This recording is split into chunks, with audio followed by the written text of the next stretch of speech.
Victoria Emerson heard the urgency in the tone before she understood the words. She pivoted toward the back door as she rose from the table that she'd transformed into a makeshift desk in what used to be a diner called Maggie's Place. Since the days immediately following the war, Maggie's had served as an ersatz city hall.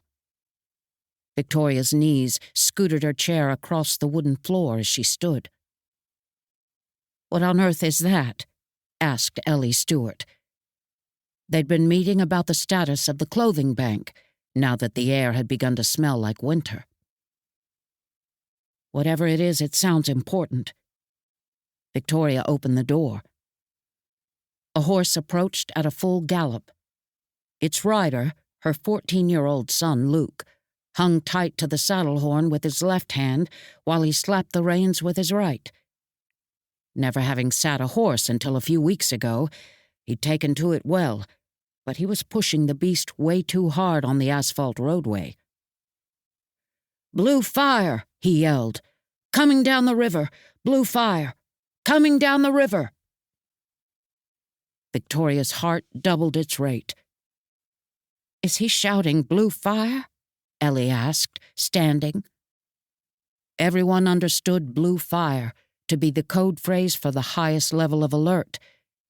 It meant imminent danger from deadly forces, whether man-made or from natural causes. Victoria didn't answer.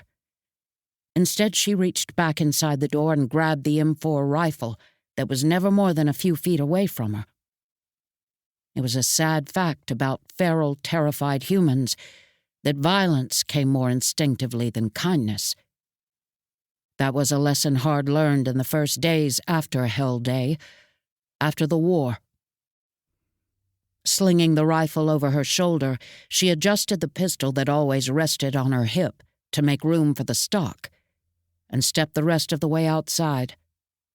She waved, trying to get Luke's attention, but he was focused on spreading the word of imminent peril.